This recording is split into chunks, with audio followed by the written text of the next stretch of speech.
शिक्षण शिविर के प्रसंग में और आज श्रुत पंचमी का महान मंगल दिवस है।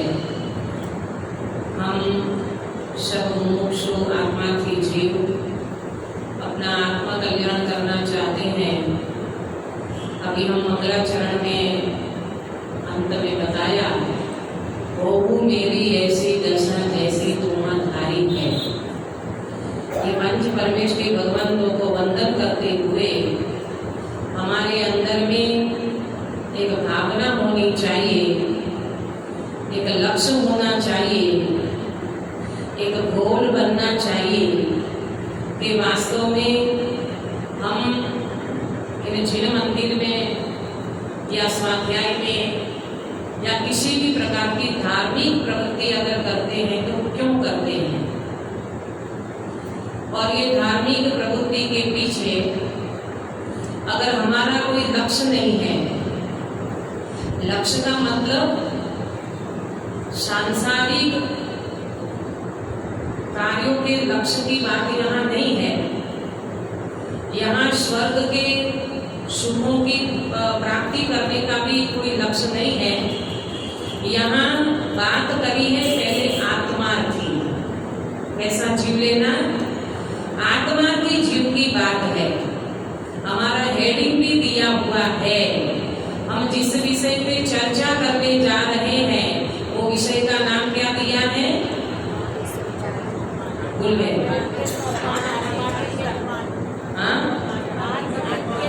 आत्महित के सोपान एवं आत्मा जी के कर्तव्य।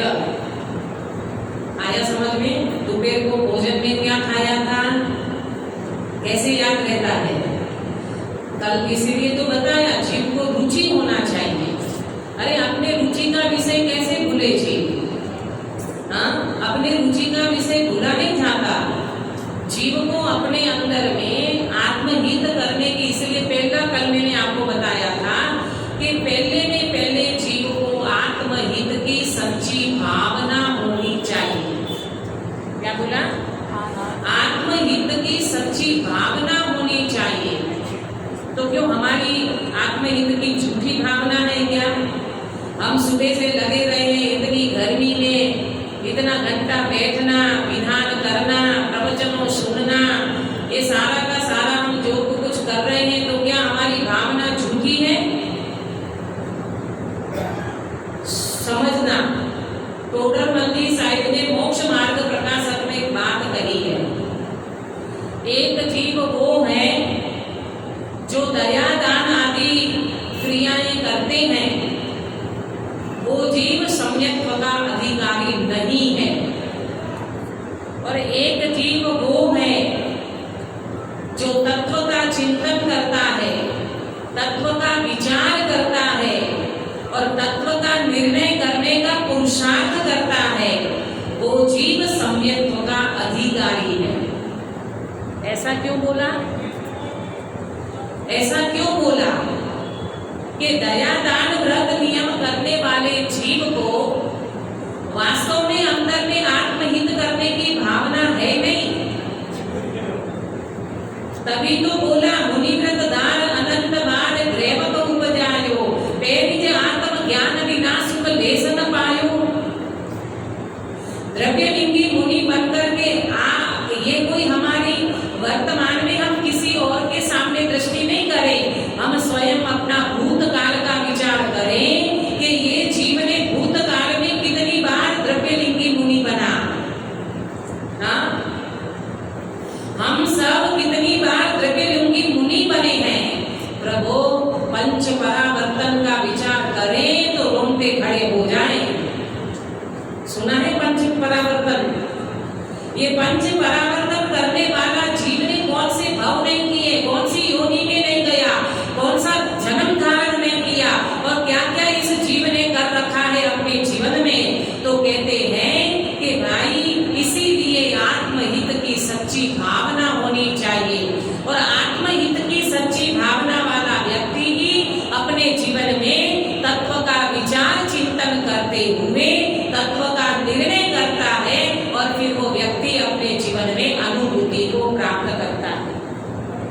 में आ रही है सभी को? अब ये आत्महित की सच्ची भावना में कल जो हमने चर्चा की थी उससे हम आगे बढ़ेंगे। 1-2 मिनट के लिए मैं अगर इसका रिवीजन करना चाहूं तो कर सकती हूँ? जरूर। देखो, आत्महित की सच्ची भावना, पहले ये समझो कि आत्महित कहते किसको है। आत्महित क्या होता है? तो बताया कि आत्महित माने मोक्ष मार्ग की प्रक्रिया। क्या बोला? आत्महित माने मोक्ष मार्ग की प्रक्रिया। आप समझना, आत्महित माने मात्र दया दान व्रत नियम तप को आत्महित नहीं कहा। आत्महित माने मोक्ष मार्ग की प्रक्रिया। और मोक्ष मार्ग माने किसे कहते हैं? मोक्ष मार्ग बोलो। मोक्ष मार्ग बिल्कुल इजी है। मोक्ष मार्ग माने रत्नत्रय। मोक्ष मार्ग माने धर्म की पहली सीढ़ी। मोक्ष मार्ग माने सम्यक दर्शन, सम्यक ज्ञान और सम्यक चारित्र। इसको कहते हैं मोक्ष मार्ग। तो आत्महित की प्रक्रिया मोक्ष मार्ग से होती है और मोक्ष मार्ग पर चलने वाला व्यक्ति वास्तव में आत्मार्थी होना चाहिए। समझ में आ रहा है?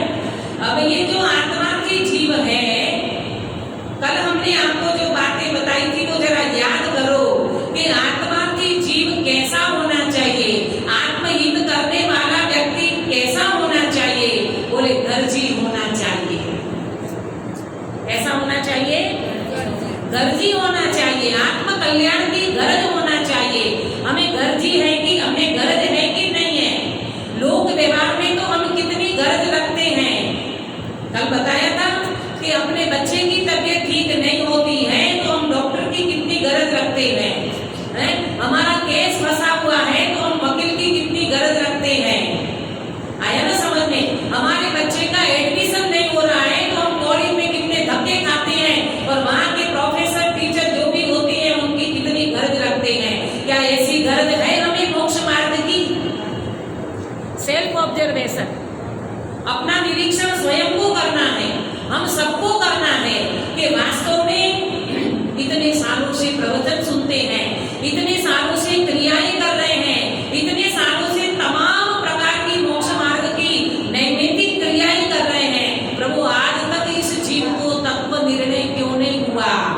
अनुभूति क्यों नहीं हुई? रत्नत्रय की प्राप्ति क्यों नहीं करी? तो सबसे पहली बात, इस जीव को आत्मा की गरज नहीं है। गर्जी व्यक्ति कैसा होता है? गर्जी व्यक्ति एक जिनवाणी के शब्द को वेस्टेज नहीं करता, जाने नहीं देता। जैसे ग्रीष्म ऋतु में अचानक बारिश आ जाए तो धरती क्या करती है? सारी बारिश को, सारा पानी को पी जाती है। इसी तरह गर्जी व्यक्ति जिनेंद्र परमात्मा की देशना को ऐसे पी जाता है, ऐसे ग्रहण कर लेता है कि प्रभु आपकी देशना सुनकर के मेरे अंतर पट खुल गए। लगता है जिनवाणी सुनकर के ऐसा महसूस करते हैं हम? होना चाहिए। मैं आपको कोई वो नहीं कर रही हूँ, मोटिवेशन करती हूँ। प्रभु अपन आए इसीलिए यहाँ पर, है ना? अपन आए इसीलिए हैं। गुरुदेव श्री के शब्दों में कहें, आ भवनो अभाव करवा माटे મળ્યો છે, ભવ વધારવા માટે નથી મળ્યો। थोड़ा बहुत गुजराती समझ में आता है? टोडरमल जी साहब कहते हैं, थोड़ा बहुत संस्कृत व्याकरण का ज्ञान हो तो बड़े रहस्य, मतलब बड़े ग्रंथों का रहस्य खुल सकता है। इसी तरह मैं कहती हूँ, अगर थोड़ा बहुत गुजराती का ज्ञान होगा तो गुरुदेव श्री का प्रवचन आपको बहुत आसानी से समझ में आ सकता है। क्या कहा? ये भव के अभाव के लिए मिला है, भव बढ़ाने के लिए हमें भव नहीं मिला है। इसीलिए आत्महित करने वाला व्यक्ति गर्जी होना चाहिए। नंबर 2, आत्महित करने वाले व्यक्ति को कौन कर सकता है? कि कौन ऐसा व्यक्ति होगा जो आत्महित कर सकता है, आत्म कल्याण कर सकता है? तो बोले उस व्यक्ति को रुचि, महिमा, समर्पण और ज्ञान में वस्तु स्वरूप क्लियर बात समझ में आ रही? रुचि, महिमा, समर्पण और ज्ञान में वस्तु स्वरूप क्लियर होना चाहिए। आप कहोगे दीदी रुचि नहीं है क्या हमें? हम रुचि से तो सुन रहे हैं, हम रुचि से तो बैठे हैं। अरे बैठे तो हो, फिजिकली जिनवाणी सुनने बैठना अलग बात है और जिनवाणी अंदर में बैठना अलग बात है। एक बात को ध्यान से सुनना, दिल में बिठाना और है, दिमाग में बिठाना और है, माता का खिलाना और है, घाव का खिलाना और है, तेल लगाना और है, मालिश करना और है। कुछ बात समझ में आई? क्या कहा? दिल में बिठाना और है, दिमाग में बिठाना और है। अभी कई ऐसे व्यक्ति होंगे जिनका अक्षर इतना उगाड़ ज्ञान इतना अच्छा होगा, अभी यहाँ से उठ करके कोई बोले आज दीदी जी ने प्रवचन में क्या कहा, तो आप डीटो टू डीटो वो प्रवचन बिल्कुल मेमोरी में फीड करके आप उसको कह सकते हो, परंतु कहते हैं दिल में बिठाना और है, दिमाग में बिठाना और है। क्षयोपशम में, मेमोरी में, धारणा ज्ञान में, बुद्धि में, ये तत्वों को बिठाना ये अलग बात है और तत्व अंदर में उतरना अलग बात है। माता का खिलाना और है, गाँव का खिलाना और है। गाँव माता सुनी आपने? एक जन्मदात्री माता होती है, एक गाँव माता होती है। बच्चे को बड़ा को वो भी करती है, बच्चे को वो भी खिलाती है, परंतु दोनों के बीच में जमीन आसमान का अंतर होता है। माँ माँ होती है, गाय माता अलग है। वो बच्चे को सब कुछ करते हुए मानती क्या है? ये बच्चा मेरा नहीं है। आया समझ में? इसी तरह आत्मा की जीव ये संसार के उदय भाव में रहते हुए भी क्या विचार करता है? एक कर्म के उदय के बीच में रहता हुआ भी, औद्योगिक भाव के बीच में रहता हुआ भी इस जीव को अंदर में लगता है परमाणु मात्र भी मेरा नहीं है। महसूस करते हैं? एक परमाणु मात्र भी मेरा नहीं है। तभी कहा मालिश करना और है और तेल लगाना और है। ऐसे तेल लगा लो क्या होगा? मालिश होती है तो वो तेल अंदर उतरता है, रग रग में उतरता है। इसी तरह जिनेंद्र भगवान की ये देशना अपने अंदर में रग रग में उतरनी चाहिए। वो है सच्चा आत्मा की। बात समझ में आ रही है? तो आत्महित की सच्ची भावना वाला व्यक्ति को रुचि होना चाहिए, महिमा आनी चाहिए, समर्पण होना चाहिए। कल हमने आपको प्रथमान योग के एग्जाम्पल देकर के बात को समझाई थी। रुचि लगी थी मेरा की जम्बू कुमार को, रुचि लगी थी कुंद कुंद आचार्य देव को। 11 साल का बच्चा वन जंगल में जा पड़ा और माता से कहता है माँ मुझे संसार में नहीं रहना है। क्यों नहीं रहना है? मुझे अंदर में बैठा हुआ चैतन्य भगवान, ये भगवान आत्मा का मुझे वेदन आया है माँ। ये जगत में आत्मा ही सरस है, आत्मा अरस है, अनुभूति सरस है और बाकी जगत सारा नीरस है। क्या बोला? आया समझ में? कुछ रिपीट करते जाना, नहीं तो नींदियां आ जाएगी। और मेरी एक हैबिट है, मैं किसी को सोने नहीं देती क्योंकि मेरी आवाज वैसे बड़ी है ना? क्या कहा? आत्मा अरस है, अनुभूति सरस है और बाकी सब नीरस है। कौन कह रहा है? 11 साल का बच्चा अपनी माँ को कहता है माँ मुझे वैराग आया, ये संसार में मुझे सब कुछ नीरस लगता है। उसको कहते हैं रुचि लगी थी। और रुचि लगने वाला व्यक्ति ये संसार में रह नहीं सकता, ये मोह राग के परिणामों के बीच में रह नहीं सकता। और चल पड़ा 11 साल का बच्चा वन जंगल में मंगल स्वरूप की आराधना करने के लिए। कुंद कुंद आचार्य जो आचार्य बने तो बाद में बने, परंतु 11 साल की उम्र में आपको क्या महसूस होता है? ये मोह कैसा होता है? ये रागादि भाव कैसे होते हैं? आपका बच्चा अगर कोई धर्मायतन में चला जाए, वैसे तो भेजोगे नहीं, इतना तो मोह पड़ा है, लेकिन बाई चांस आपको ये लगता हो कि नहीं मेरा बच्चा भी शास्त्री बने, मेरा बच्चा भी धर्मायतन में पढ़ करके कुछ बने, तो उनके लिए अगर आप उन बच्चे को भेजते हो तो कितनी कितनी बातें उन बच्चे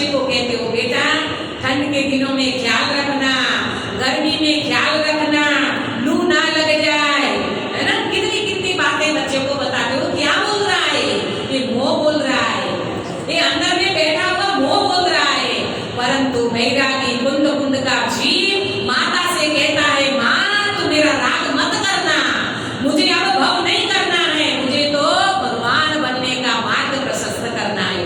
ये है आत्मा की रुचि।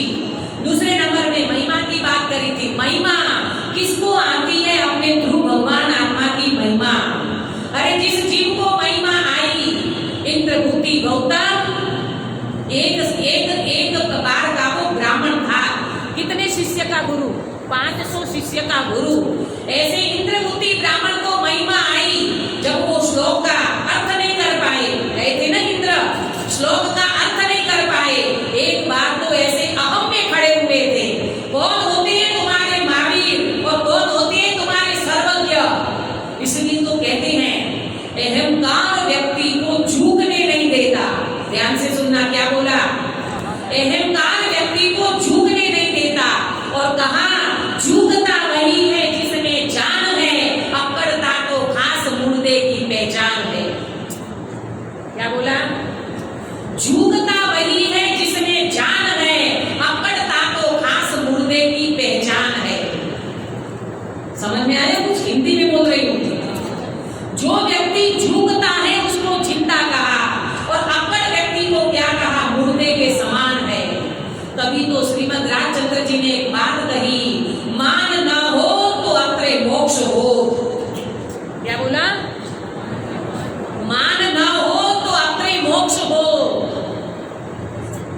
हमें मान और 4 गति में सबसे ज्यादा मान संज्ञा का कैंसर मनुष्य गति में है। आया ना भारती में? मैं गलत हो तो बताना, हाँ तो अभ्यासी हो। हाँ, मान का कैंसर सबसे ज्यादा मनुष्य गति में है। हम झुक नहीं सकते, हम झुक नहीं सकते। अकड़ रहने वाला व्यक्ति 84 के चक्कर में फंसता है। रावण एक तो सीता को लेकर के चला गया, और बाद में विभीषण ने बहुत समझाया। कौन था विभीषण? रावण का भाई। विभीषण ने बहुत समझाया, भाई ये पर स्त्री को इस तरह से लेना ये कोई अच्छी बात नहीं है, ये अपने खानदान के लिए कलंक है, आप उनको वापिस कर दो। मंदोदरी ने खूब समझाया, हे स्वामीनाथ, मैं आपकी पटरानी हूँ और मेरे जैसी कितनी रानियां आपके पास है, आप क्यों वो सीता के प्रति ऐसी दृष्टि करी है? आप जल्दी से जल्दी ये सीता माता को वापिस कर दो। परंतु रावण कहता है मूंछ का सवाल है। क्या कहता है? ये मूंछ का सवाल है। अगर मैं सीता को सौंपूंगा तो इस तरह के सौंपूंगा कि पहले तो मैं युद्ध करूंगा, युद्ध में मैं जीतूंगा और फिर मैं वापिस सीता को। इसलिए समझना भाई, ये जिनवाणी अपने अंदर क्यों नहीं उतरती है? हम कहीं अहम में तो खड़े नहीं है, हमारे अंदर में कोई अकड़ता तो नहीं सता रही है। अरे जिनवाणी माता के सामने, देवगुरु धर्म के सामने हमारी परिणति ऐसी झुकनी चाहिए कि जो परिणति झुक करके अपने अंदर में बैठे हुए चैतन्य भगवान के साथ अभेद हो जाए। ऐसी परिणति जिसकी झुकती है वो ही वास्तव में आत्मा की है। आया समझ में? तो महिमा आनी चाहिए प्रभु, अपने भगवान आत्मा की महिमा आनी चाहिए। हमारी महिलाओं को कितनी महिमा आती है? आपके घर में गहने हैं, हीरा माणिक मोती, उसकी कितनी महिमा आती है? क्या आपके घर में रखे हुए हीरा माणिक मोती आप कोई लोभी में रखते हो क्या? बताओ क्या महिमा है, क्या वैल्यू है? और ये चैतन्य रत्न भगवान आत्मा की जीव को महिमा नहीं आती। विषय कसाई की घंटी घट्टरों में ये जीव फंसता चला जाता है। आचार्य देव कहते हैं, जगत के जीवों, ये चैतन्य रत्न तुम्हें आज जो प्राप्त हुआ है, ये चैतन्य रत्न की जो वैल्यू करता है जगत में, वास्तव में वास्तव भगवान बन के बिना नहीं रहता। ये है वास्तव में अपने भगवान आत्मा की महिमा। और तीसरे नंबर में बताया समर्पण। कल हमने बताया टोडरमल साहब का क्या समर्पण था। हाँ, जैन धर्म के प्रति और धर्म का गौरव कितना था उनको। अगर वो सफाई देते तो बच जाते थे, परंतु नहीं। हमारे आदरणीय बड़े पंडित साहब कहते हैं, साफ रहो, सफाई मत दो। अंदर से साफ रहने वाला व्यक्ति मृत्यु से नहीं डरता। अरे जड़ चेतन का भेद विज्ञान करने वाला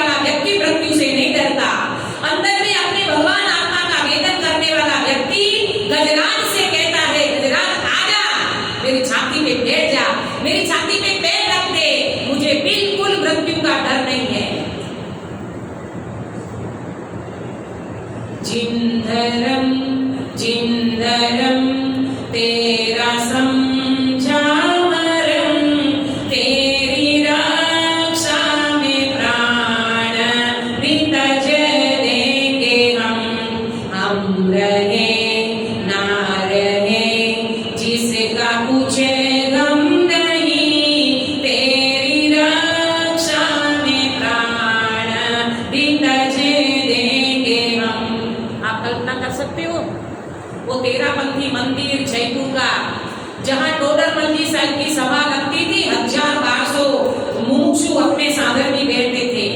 और जब उन्होंने ये अपना मोक्ष मार्ग प्रकाशक जी का 9वां अध्याय की अंतिम लाइन लिखी होगी और बहुरी करते हुए वो शब्द भी पूरा नहीं कर पाए, पुलिस आकर के उनको उठा करके ले गई होगी, जनता के हृदय में क्या हुआ होगा।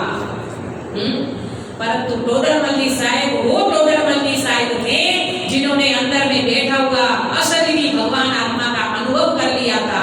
इसीलिए कहा, कटे तो कट जाना, चले तो चल जाना, डटे तो डट जाना, कोई बड़ी बात नहीं है, धर्म पर मर जाना कोई बड़ी बात नहीं है।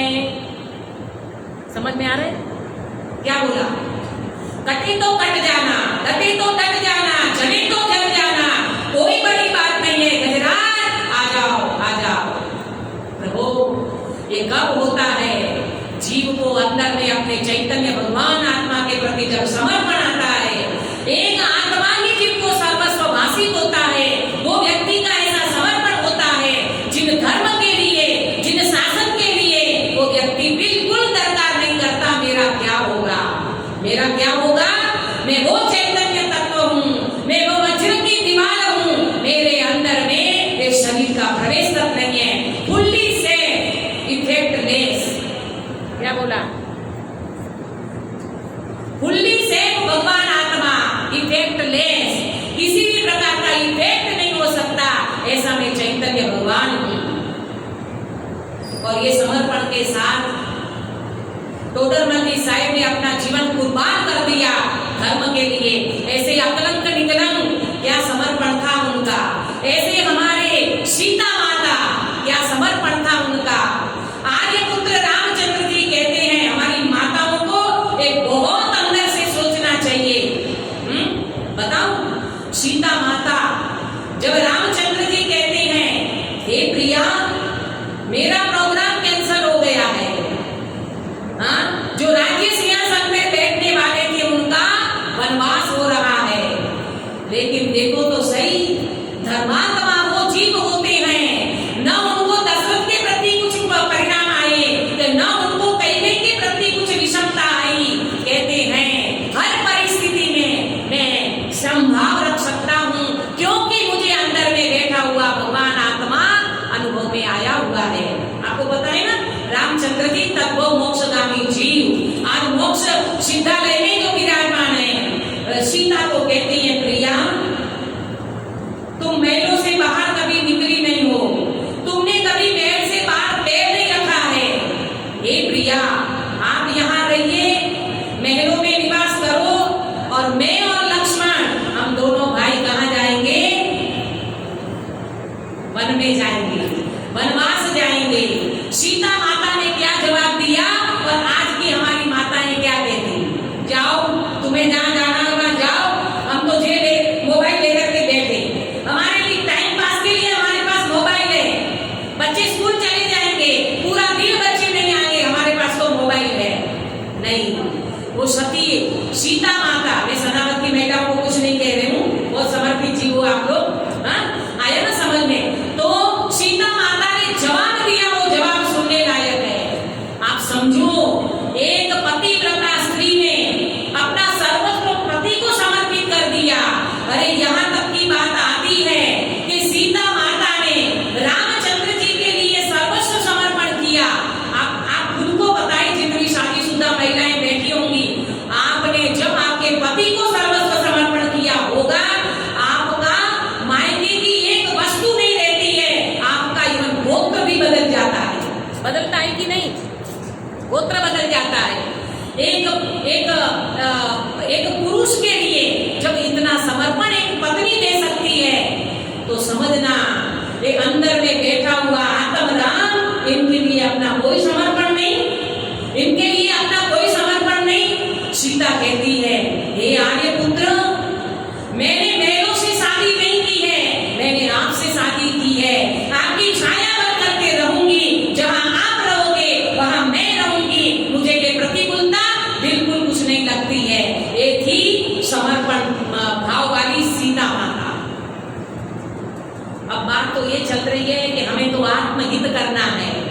ये एग्जाम्पल प्रथमान योग का इसीलिए हमें नजर सामने रखना चाहिए।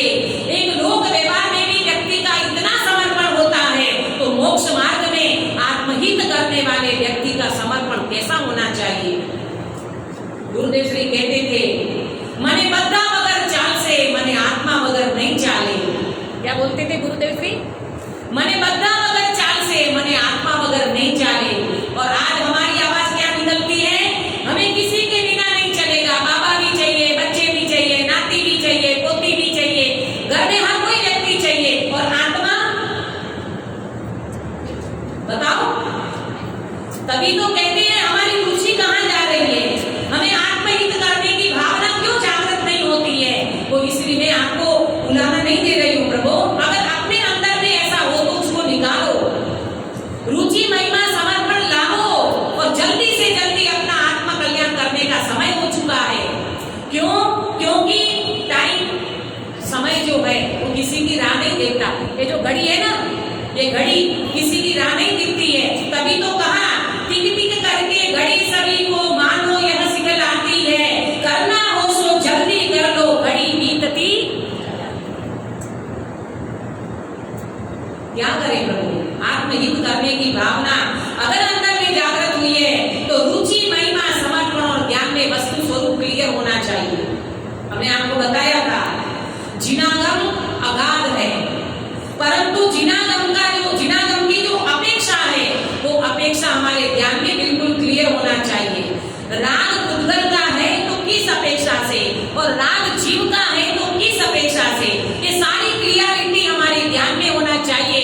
तभी गुरुदेव श्री हमेशा कहते थे, 5 वस्तु जिस व्यक्ति के ज्ञान में क्लियर होती है वो व्यक्ति को सम्यक दर्शन होने में देर नहीं लगेगी। और वो 5 वस्तु कौन सी?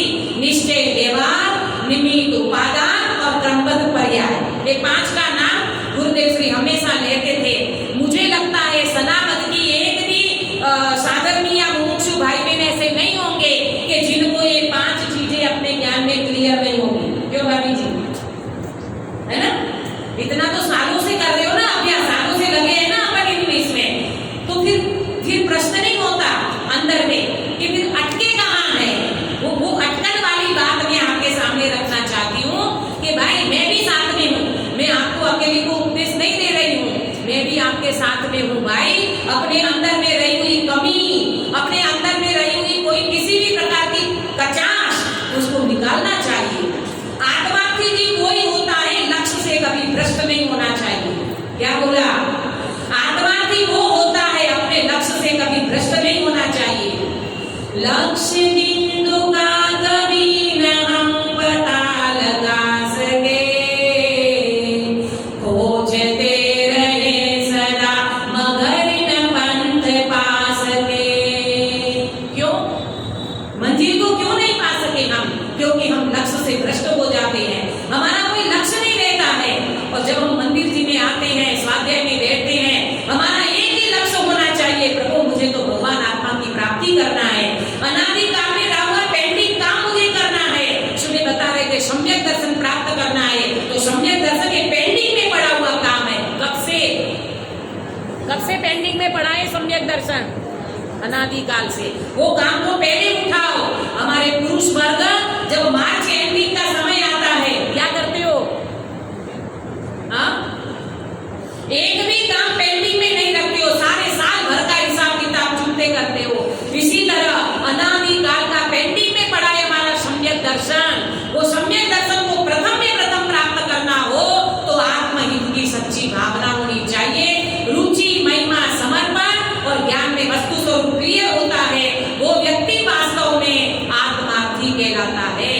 अब वो आत्मार्थी जो जीव होता है वो आत्मार्थी तत्व ज्ञान को गहराई से छूता है। क्या बोला? तत्व ज्ञान को गहराई से छूने का प्रयास करता है। ऊपर ऊपर की पढ़ाई का काम नहीं चलेगा। तत्व इतने होते हैं, द्रव्य इतने होते हैं, गतियां 4 होती है। एक पप्पू को पढ़ाया जाता है, वे छोटे पप्पू आते ना पाठशाला में, उनको पढ़ाया जाता है। और आज हम भी पर वही बातें करते रहे कि तत्व 7 होते हैं, गतियां 4 हो, इससे काम नहीं बनने वाला। अब ये जो रटी रटाई पढ़ाई है उसको, इसलिए तो कहते हमारे आदरणीय बड़े पंडित साहब, अध्ययन और स्वाध्याय में क्या बोला? अध्ययन और स्वाध्याय में अंतर है। पहले अध्ययन भी जरूरी है, बाद में स्वाध्याय होता है। अध्ययन पठन पाठन को कहते हैं और स्वाध्याय अनुभूति को कहते हैं। समझना, अध्ययन से उपाधि मिलती है और स्वाध्याय से समाधि मिलती है। क्या बोला? अध्ययन से उपाधि मिलती है, स्वाध्याय से समाधि मिलती है। तो हमारी माता बहनें सोचती होंगी कि जब हमारी उम्र होने वाली है, तो अब उम्र होने वाली है तो हमारी समाधि हो जाए। कल बिना सम्यक दर्शन से समाधि नहीं होती। क्या बोला? बिना सम्यक दर्शन से समाधि नहीं होती। पक्का मरण होगा। समाधि मरण उसको कहते हैं जो व्यक्ति ने जड़ चेतन का भेद विज्ञान करके अंदर में अपने भगवान आत्मा को छुआ है, स्पर्श किया है, वेदन किया है। वो व्यक्ति वास्तव में देह को ऐसे छोड़ता है जैसे किसी व्यक्ति ने कपड़े उतारे। ये प्रक्रिया बनेगी।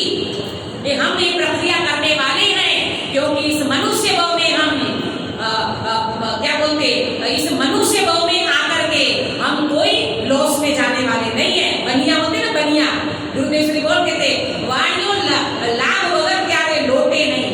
हम बनिया है तो हमारी बनियागिरी अंदर में आनी चाहिए। व्यापार धंधे में तो बहुत बनियागिरी लगाते हैं, हम यहाँ पर हमारी बनियागिरी का यूज करें।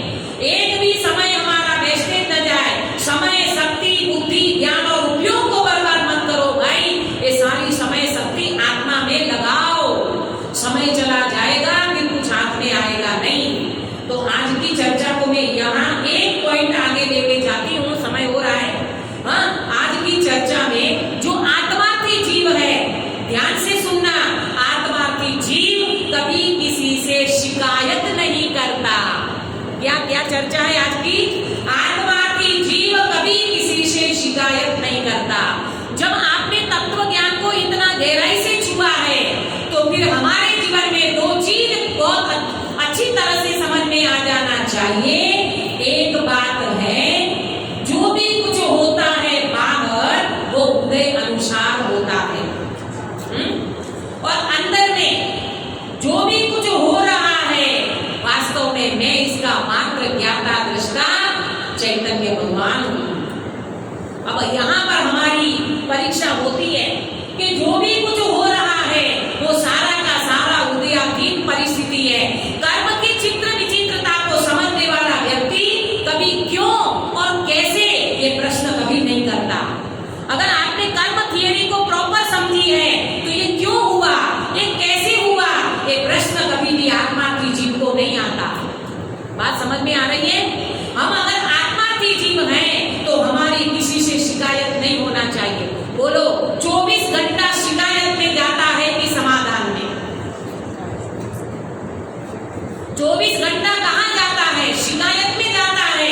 राष्ट्र की शिकायत, शासन की शिकायत, संप्रदाय की शिकायत, अपनी संस्था की शिकायत, और यहाँ आओ तो मंदिर में स्वजनों की शिकायत, साधर्मियों की शिकायत, बोलो नाती पोती की शिकायत, पति पत्नी की शिकायत, नौकर चाकर की शिकायत, गुरु शिष्य की शिकायत। ओहो, शिकायतों से भरा है हमारा जीवन। ज्ञानी कहते हैं आत्मार्थी जीव कभी किसी से शिकायत नहीं करता।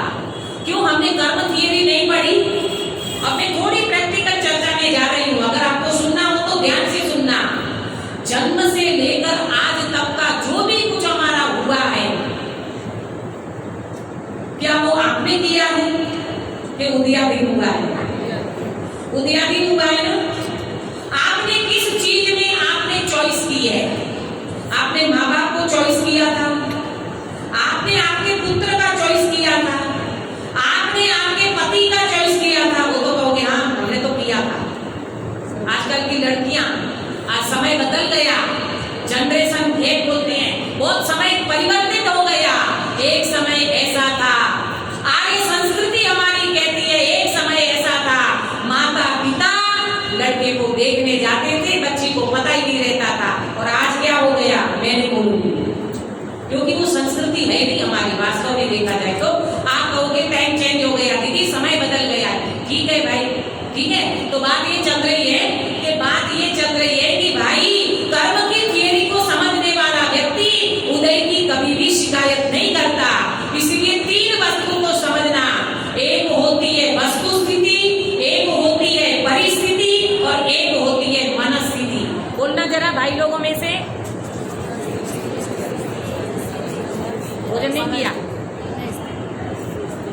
इन पंखों में आवाज कम आ रही है, आपका दोष नहीं है। हाँ, एक होती है वस्तु स्थिति, एक होती है परिस्थिति और एक होती है मनस्थिति। क्या हम आत्मा की जीव इन तीन स्थितियों को नहीं समझ सकते? वस्तु स्थिति स्वभाव के अनुसार होती है, परिस्थिति उदय के अनुसार होती है और मनस्थिति परिणाम के अनुसार होती है। बोलना बेटा एक बार। स्वभाव के अनुसार होती है, परिस्थिति उदय के अनुसार होती है और मनस्थिति परिणाम के अनुसार होती है। मैं इसलिए तो कह रही हूं अपन उनकी गहराई में नहीं जाते, इसलिए ज्यादा सुनना ठीक नहीं है, ज्यादा गुनना ठीक है। गुनना तो आप लोग समझते हो ना, भोजन करते हैं अपन, भोजन तो भोजन कैसे करते हो कि 3 टाइम का 1 टाइम भोजन गैप से करते हो ना। सुबह नाश्ता किया, आपके यहाँ तो मुझे नहीं पता, हमारे गुजराती में तो जलेबी फाफड़ा के बिना नाश्ता होता ही नहीं है, तो सुबह अगर आपने हेवी नाश्ता किया है तो कुछ टाइम देते हो ना पाचन के लिए। फिर दोपहर का भोजन, और ऐसे शिविर जैसे प्रसंग में सब्जी रोटी थोड़ी खाते होंगे, होता है ना, मादक पदार्थों का सेवन होता है ना भाई। जैसे भोजन के लिए हमें टाइम देते हैं पचाने के लिए, इसी तरह जिम्माणी माता को सुन करके पचाने के लिए तत्व चिंतन, मनन, विचार ये सब होना चाहिए। इसलिए अंत में एक बात कह करके आज की बातों में विराम दूंगी और कल मैं इस चर्चा को फिर से उठाऊंगी। वस्तु स्थिति क्या है, परिस्थिति में क्या करना, मनस्थिति में क्या करना और उसके ऊपर प्रैक्टिकल हम कैसे करेंगे, इसकी चर्चा मैं करूंगी। चर्चा फिक्स टाइम, चिंतन सम टाइम, निर्णय 1 टाइम और जो रहेगा वो लॉन्ग टाइम। पहले पढ़ा, कुछ समझ में आया? चर्चा फिक्स टाइम, घड़ी बज गई 9, दीदी प्रवचन पूरा करो, पंडित जी राह देख रहे हैं। चर्चा फिक्स टाइम, चिंतन सम टाइम, निर्णय 1 टाइम और जो रहेगा वो लॉन्ग टाइम। अगर आपको लॉन्ग टाइम क्या रहेगा, सिद्ध अवस्था, सम्यक दर्शन से लेकर के सिद्धालय तक जाने की जो अंतिम अवस्था है हमारी अनंतकाल के लिए रहने वाली है, ऐसे सिद्धत्व को प्राप्त अगर हमें करना हो, आत्मार्थी बने, आत्मार्थी बन करके तत्व की गहराई को छुए और तत्व की गहराई में जाने वाला व्यक्ति अंतर्मुखी होकर के वो भगवान आत्मा का वेदन करता है। और हमारे गुरुदेव श्री ये भगवान आत्मा कह करके ऐसे रोमांच खड़े हो जाते थे। 1 घंटे का प्रवचन अगर आप गुरुदेव श्री का सुनो, ऐसा लगता है कि गुरुदेव श्री ने हमको न्याय कर दिया। ये आत्मार्थी जीव ऐसा महसूस कर सकता है, पर कब हम आत्मार्थी बने तब। तो हम सब आत्मार्थी बनने के हिसाब से अगर इस सभा में बैठे हैं, हमारी आत्मार्थी बने में रुचि, महिमा, समर्पण और वास्तव में देखा जाए हम आत्मार्थी हैं तो हमें किसी से शिकायत नहीं है। मन में समस्या है, ज्ञान में समाधान है, ये तत्व ज्ञान हमें समाधान देता है। ऐसे तत्व ज्ञान को हम अंदर में उतारें, आत्मार्थी बना अपनी परिणति में प्रकट करें। इस मंगल भावना के साथ मैं बात को विराम देती हूँ।